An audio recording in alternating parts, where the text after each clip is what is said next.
لا، ده مش تحريف. وعشان الناس ما تتخضش اللي ما عندوش معلومة شوية عن الحتة دي، غالبا في المخطوطة الأصلية يمكن مرقس ما كتبش الأعداد دي. طيب أنا سؤالي كده، ليه في الترجمات الحديثة في آيات مفقودة؟ يعني بنلقاها في الترجمة القديمة بس ما موجودة في الترجمة الحديثة. هل ده تحريف ولا؟ لا، ده مش تحريف. وعشان الناس ما تتخضش اللي ما عندوش معلومة شوية عن الحتة دي، هتلاقوا في الكتب الجديدة المطبوعة زي بالذات في ال NLT وال NIV، حتى اللي أنا كنت لسه برجح إن احنا نقراهم في الإنجليزي مثلا، وأعتقد بعض الترجمات العربي الجديدة نزلت فيها القصة دي. ندي مثلا عشان الناس تبقى فاهمة احنا بنقول ايه. لو رحتوا مثلا على مرقس 16 من عدد 9 لعدد 20، هتلاقي مكتوب جملة إنه الآيات اللي جاية ديت من عدد 9 ل20 مش موجودة في المخطوطات الأصلية. يوحنا 7، أجزاء من يوحنا 8 كمان، القصة بتاعت المرأة التي أمسكت في ذات الفعل، نفس الفكرة بالظبط، مش موجودة في المخطوطات الأصلية.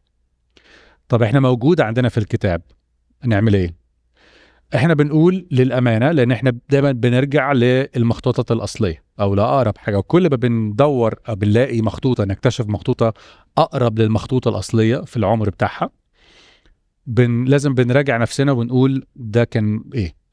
فبس عشان ادي مثل في الحته ديت، ونقدر نرجع للقصه دي في الجزء الاول بتاع ممكن اسال، في حلقه كامله انا اديتها لما حد من الشباب سالني السؤال ده، واديتها بالتفصيل، بس عشان الوقت ممكن اقول ارجعوا للحلقه دي. بس مثلا لو بنتكلم مرقس 16 عدد 9 ل 20، اولا قبل ما اجاوب على السؤال، ما فيش اي مشكله خالص انك تفضل تقراها من الكتب الموجوده عندك ولاقي فيها الاعداد ديت، ما فيش اي مشكله خالص.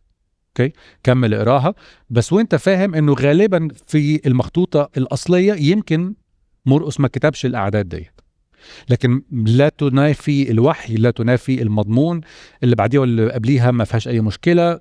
اللي بيحصل ايه؟ احنا عندنا 3 كودكس بنسميهم: كودكس الكسندرينس، كودكس فاتيكانس، كودكس سيناتيكس. دول عباره عن كودكس يعني كتاب.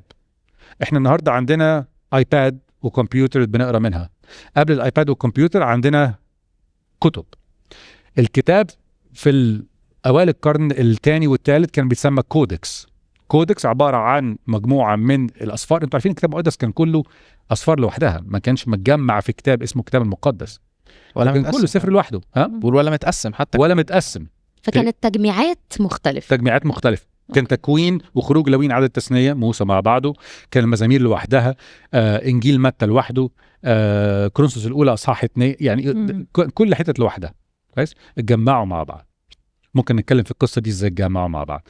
لكن كودكس سيناتيكس اللي هو 350 ميلاديا، تعرفين قسطنطين سنة 313 هو أول حد سمح بالعبادة المسيحية، وغالبا يقال انه في وقته عمل تجميعة الكتب المقدسة مع بعض، اسمه كودكس سيناتيكس سنة 350 ميلاديا. ليه ما كانش فيه نسخ كتيرة من القصة دي؟ بس عشان نجاوب برضو على الحتة دي، لأنه كان مكلف جدا ساعتها انه نعمل كتاب بالحجم ده. كودكس سيناتيكس اللي بتكلم عليه ده محتاج تاخد 360 حيوان عشان تطلع منه الجلد اللي تكتب عليه الحاجات دي، فمكلف جدا. كان بيتنسخ بالإيد طبعا، ما كانش فيه طباعة كانت في 1455 جوتنبرج، فساعتها كان كله بالإيد بيتنسخ. وده بيشرح ليه في كذا تجميع، لأنه طبعا كلها نسخ اتلقت، مش ان هي نسخة واحدة بس الأصلية اللي بخط إيد متى نفسه مثلا. برافو عليك، دي مش موجودة. مش موجود. وعشان كده فبنقول لما بنراجع النسخة ديت اللي هي في كودكس سيناتيكس 350 ميلاديا، النسخة دي السكرايب او الشخص الكاتب اللي بينسخها بالايدين هم 3 اعمدة. فايه اللي بيحصل؟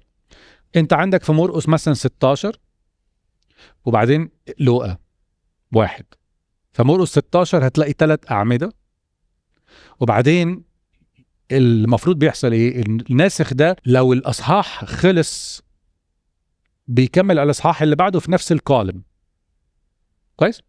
سوري، يعني لو الصفحة مثلا 3 أعمدة، مش زي ما احنا بنكتب دلوقتي، لا، مش من اليمين الشمال ولا الشمال اليمين، مش سطر سطر سطر، 3 أعمدة. ماشي. فأنا بكتب في العمود، بيخلص العمود بخش في العمود اللي بعده، بخش في العمود اللي بعده. ماشي. لما بيخلص الإصحاح، لو أنا خلصت في نص العمود الثاني بسيب باقي مساحة العمود الثاني وابتدي في العمود الثالث. نسخة سيناتيكس 350 ميلاديا، الأعداد من 9 ل 20 من مرقس 16 مش موجودة في النسخة، واللي بينسخ الناسخ ساعتها في النسخة ديت خلص مرقس 16 لغاية عدد 8 نص العمود الثاني، نص العمود الثاني من تحت والعمود الثالث كله فاضي مش موجود في الأعداد دي، وابتدأ له واحد من اللي بعده. لكن بنقول لو انت بتذاكر وارجان بليز ارجعوا للسيزن الاولاني لانه مشروع بشكل اطول، لو انت ذاكرت المساحه بتاعه كل حرف من النسخه دي، الناسخ اللي بيكتب لو ذاكرت السايز بتاع او المساحه بتاعه الحرف والمسافه ما بين الحرف والحرف، وخدت اعداد 9 ل 20 من مرقس 16 وحطيتها في نص العمود الثاني وكل العمود الثالث، هتكفي بالظبط. فهي مش موجودة، فاحنا بنقول للأمانة يا جماعة هي مش موجودة في بعض النسخ الأصلية. ده معناه انها مش مفروض تكون موجودة؟ لا، مش بنقول كده برضه، بنقول اقراها بس وانت فاهم انه غالبا مش موجودة في النسخة الأصلية. فهو مش محرف ولا حاجة، لأنه أجان مرة تانية زي اللي كانت أن بتقوله أو نبيل انه احنا بننسخ بالايدين، ما كانش فيه طباعه كمبيوترايزد كل حاجه. فانا لو بصور النهارده في مكنه التصوير عند المكتبه اللي على اول الشارع، غالبا هتطلع، مش غالبا 100% هتطلع زي ما هي موجوده في النسخه اللي معايا، الصوره بتاعتها هتطلع زيها، مش هيبقى في اي كلام او حروف متشاله.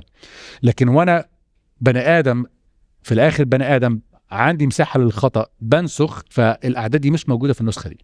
يوحنا 7 نفس الكلام. في أعداد حتى في بعض الأناجيل هتلاقي العدد ده مش موجود، يعني العدد رقم 3 وتلاقي عدد رقم 5، فين عدد 4 يا جماعة؟ مش موجود. ده بالعكس احنا بنثبت صحة الكلام المقدس انه ده مش محرف او ملعوب فيه، لانه احنا عندنا ما يكفي من الامانة واحنا بنذاكر، احنا عايزين نوصل لأقرب حاجة من اللي كتبها. فده بنراجع في المخطوطات المكتشفة أقرب حاجة.